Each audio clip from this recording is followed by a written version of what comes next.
remind us, I'm now left with 15 minutes. John 10:10, the thief comes only to steal and kill and destroy. I came that they might have life and might have it abundantly. Yeah, we're going to say that this week. Yes, my one boss. Alafu ndio sisi wote wa speaking. Isela kalizi kungeweba lokulala lokubhisa. Mina ngize ukuba babe nophila, babe nakho ukuchithile. Mayibonga because abanye bayazi ukuthi sengafundisa kakhulu ngaleli verse, but my emphasis bila phakathi lezintathu ezibabela phana to steal and kill and destroy. Angikho ke lapha namhlanje inkosi ngiyalela ukuthi ngiqhube ngikhulume ngo-abundantly ngesizulu kuthiwa yilisiwe impilo enjani echichimayo. Yilo 15 minutes wami ke namhlanje bazana ngifuna ukuspenda kuwona ngikhuluma ngempilo echichimayo, abundant life noma life in abundance. What does it mean to us, bazalwane? In life in abundance. Here Christ tells or speaks to us ukuthi ezinye zezinto azizele emhlabeni yile yokuthi abalandeli bakhe, abantu bakhe bathole impilo, not just any life, but the life that is full of abundance. Amen. Now, ziningi izinto esesazi inkosi Jesu yizele uzele uzochitha igazi lakhe ukuze izono zethu ithethelele, uzele ukuthi sizobuyisana noNkulunkulu, uzele ukuthi sibe mdili munye na uzele into but lena bazalwane sokuba ngayo namhlanje na it is so important. And yinye yonke lento but ukhuluma ngempilo echichimayo ukuthi lo nalo omlandela ngokweqiniso uJesu he is going to get this life, and this life hayi nje impilo ejwayelekile but an abundant life. Amen. Now what is abundant life? Now what igama abundant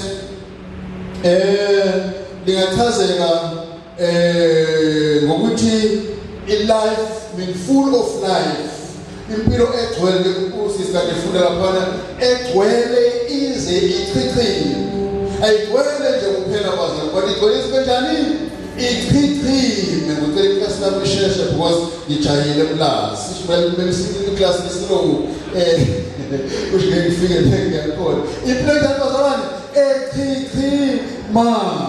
Now this Mayo, it has got nothing to do with our riches to them.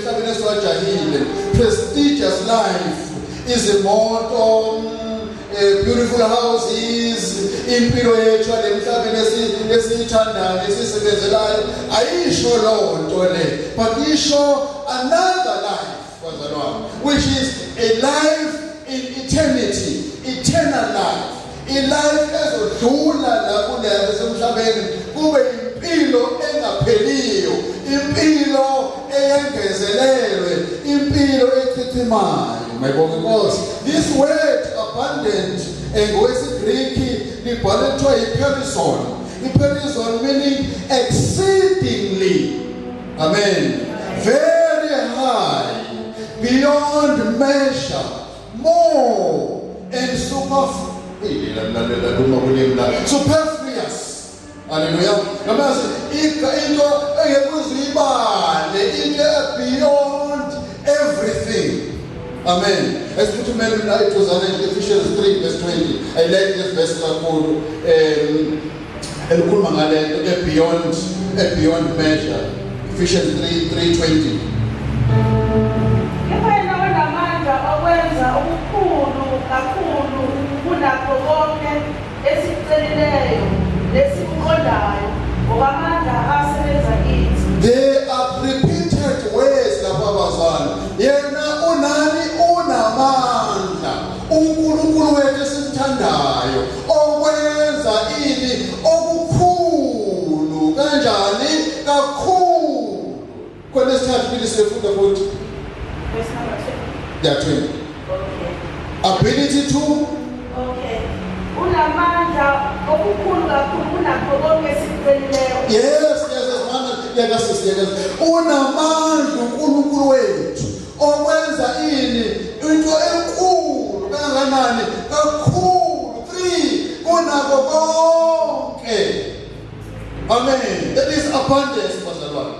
So when umzalwane ulandela uKristu because uyena uthola iabundance, uyena uthola life in abundance.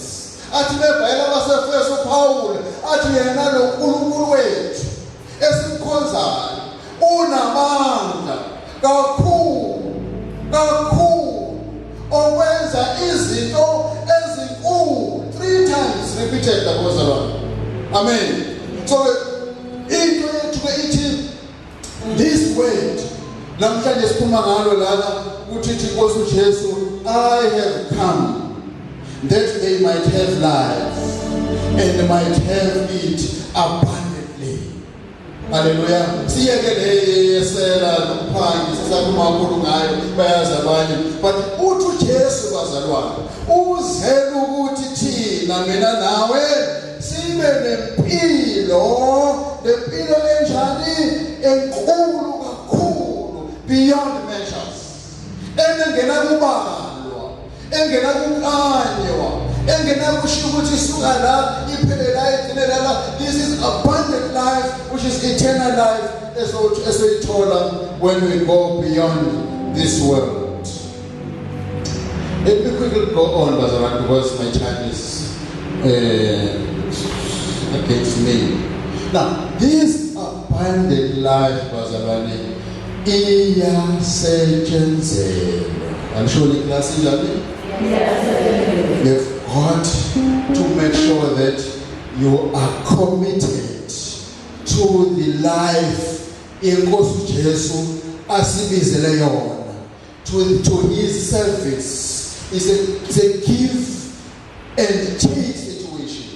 INkosi uJesu usinikeze this life in abundance. Uthi I came that they might have life and might have it abundantly. But let me tell you, it's not going to be just like imani ukhangezile ulele ubheke phezulu nansi impilo egcwele eternal abundant izela. Yes, Pastor, but you have to wait.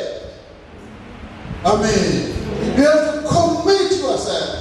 Any pillar, there are many pillars of abundant life. You pillar to a commitment with Christian life. Ukuzinikela ukuphelele. If you are committed to Christian life, now you are sure that you have the abundant life, eternal life. In other words, Pastor, the abundant life means you have got to commit yourself. Amen. Umlandela uJesu full of commitment. Akumnandi kusho ngomlomo ukuthi umlandela weNkosi uJesu nesibhakule.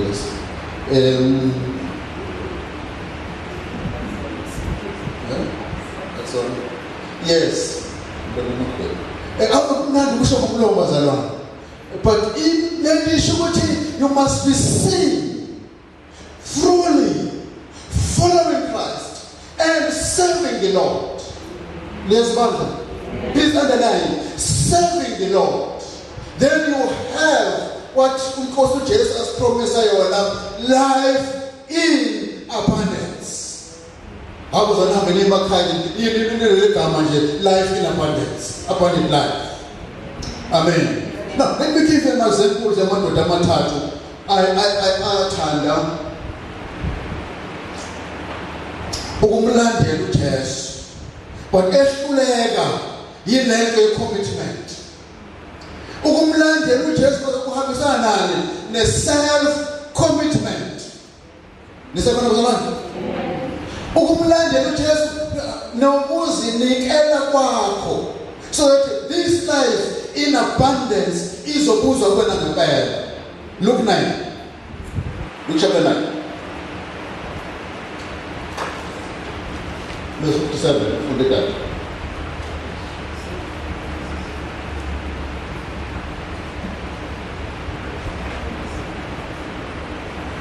Luke chapter 9, verse 57.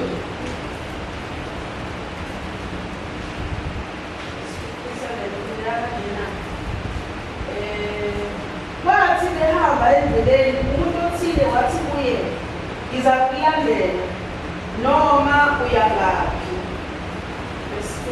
uJesu wayesethi kuye, "Izimpungushe zinemigodi nezinyoni zezulu zinezindlebe, kepha indodana yomuntu kayinayo indawo lapho ingacamelisa khona iphala." Wayesethi komunye, "Ngilandele." Wathi yena, "Ngivumele ngiye kuqala ukuya kumela ubaba." Kepha wathi kuye, "Yena abafileyo bembele abafileyo babo, kodwa hamba wena ushumayele umbuso kaNkulunkulu." Last one. Nomunye wathi, "Ngizakulandela Nkosi, kepha ngivumele ngiye kuqala ukuyovalelisa abasekhaya." Amen. Now bazalwane, again I preach ngale mavesi kakhulu labo esithandaza nabo many times, but today we're from the perspective abundance, life in abundance. All right. Now, in life of abundance means full commitment in following Jesus Christ. Is that what about? Now, here is an example of three men. Mathathu. Indoda yokuqala la kuverse 57 phili izishono yona engakuzwanga muntu, because babehamba noJesu isixuku kuningiwa uJesu bonke ethandazela abantu beginqela phansi, abanye bebanjwa abapostoli abafundi bakaJesu bavusa lelo langa uMateyu uthi it was a hard day ukhulekelwa abantu. uJesu enza izimangaliso, uJesu eshumayela eqhamuka le ndoda yokuqala. Ithini ndoda kafuna philizini? Ithi, "I will follow you." Madoda ithi I will follow you. Ihlatshwe imisebenzi yenkosi uJesu. Wavuka kuyona lento engaphakathi athi, "I will follow you, Jesus." Amen. Now, how many of us bazalwana abayishoyo lo nkulumo leyo ukuthi I will follow you? Many of us. But when it comes to commitment, it's a different story. I'm saying, boy, what I'm going to one separately. Ngithini mina ngithi baningi abathini I will follow you. Konakala kubazalwana. One word. Commitment. Ukwenza. Amen. Now, nanso ke inkinga. Le ndoda ivele isukela nje ngoba uJesu ezizimangaliso yahlabeka vele ethi, "Nami Nkosi mfundisana, I will follow you."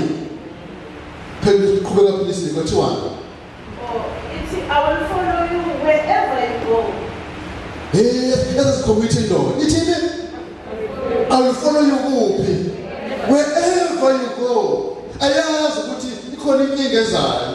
Nebazalwane, she does commit yathini? I will follow you wherever you go, not knowing that there's a problem coming.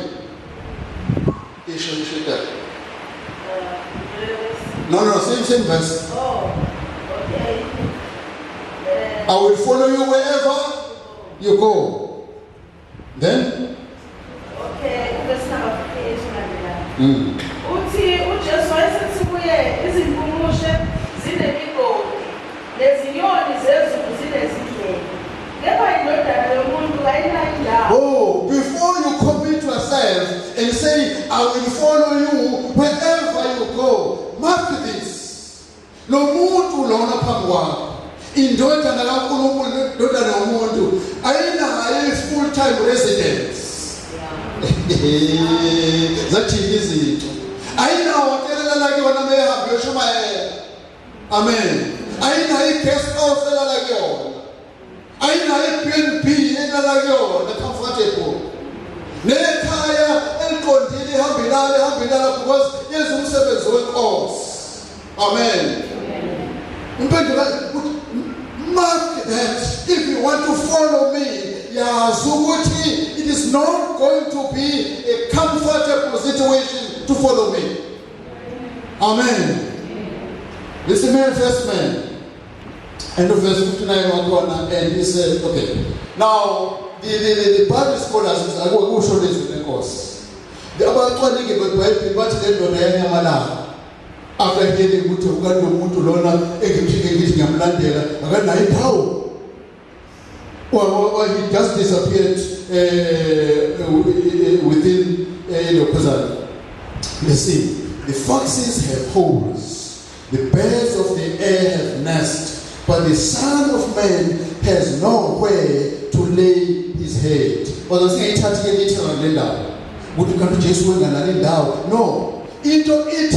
there was no comfortable situation. One thing, if we are committed time to follow Jesus, know that comfort also instead of that, there are troubles. That's the lesson of this verse. Actually, verse 11.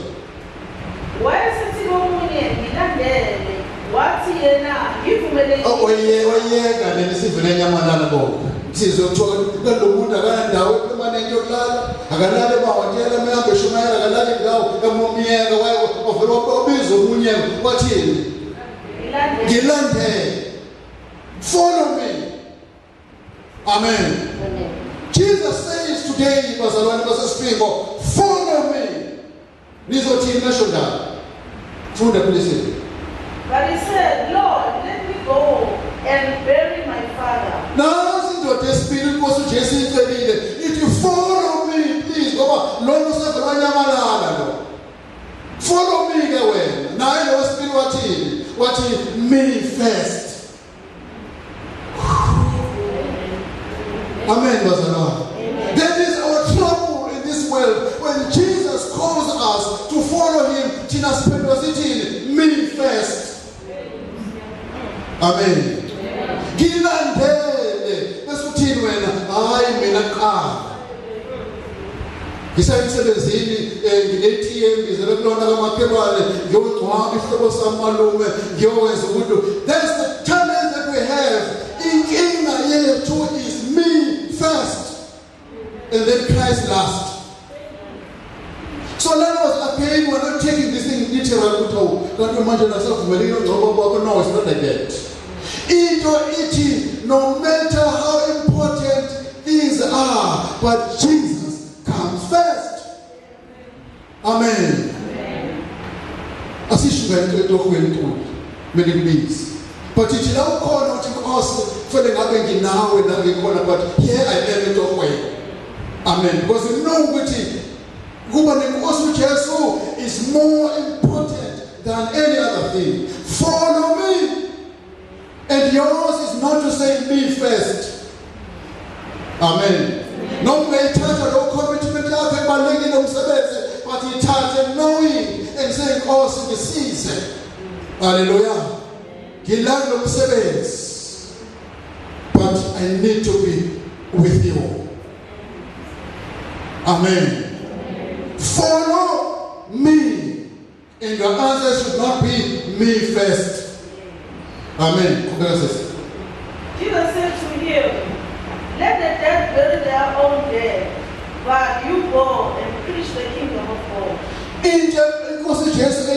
Once again, don't take it literally.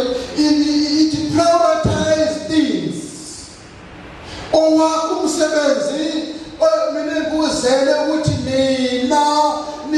Abundant life. And the abundant life is qala zonke izinto zakho aqale ngaphi uqala njengenkosi uJesu yena abafileyo na bathe bacwaninge bezwi ke bazalwane this man now akusho but this man kusho ukuthi uyise walendoda lethi yokuyongcwaba bengakafi kahle kahle ngokwekhalisha leso sikhathi wayethi umuntu eshona kwencwadi yasemthani nezwa so lona olana esiqhubulena nje uJesu kusho ngamanye amazwi uyise yakhula but ulindele ukuthi uzofa umncwabe ngilanga ubani ngakithi lo wendanga yami abekho kancane nosuku ngale ngakithi khonzwelana ncane ngale ngakithi babesuka abantu abadala bohlala emzini okugulwa khona kakhulu bohlala eThailand ngangibuka into encane uMaya hamba nkosikazi ahamba ohlala nabanye bafazi bakaKheswa ujanyele begula njalo nje amadoda egula ajanyele ukuthi uphumane umphefumulo ujanyele every day umahamba ohlala Jamel uhlala phezu kansini eJamel abuye kumalenda athi bese mpompo bani bese mhlawumbe ikhoyile bese lapha kuzaza ahamba empompa this was a culture bona ngomsosana yazi lento le ningane nana into ngakithi kwakwenziwa njalo nalana ngikhasha ithi umuntu ogula uyahlala janyele so it means le ndoda yaphutshukela nje kuJesu kodwa ekhaya kunjani kulindiwe indoda egulayo this the saying so what in the Bible so ingafile le ndoda but yona ithi bazalwane ngisayongcwaba ubaba oyoshona ngesikhathi engasaziyo nenzo zona igawe yume Jesu ngalento yakho ngiqala ngobani ngiyobaba oyoshona nini ngelanga elingaziwa ngoba ibuye ngikulandele nezinkinga yakho this is our techniques because we delay following Jesus because we've got our own agenda. Sometimes the Holy Spirit talks to us but we put aside and follow our own agenda. I've done that myself. Because of the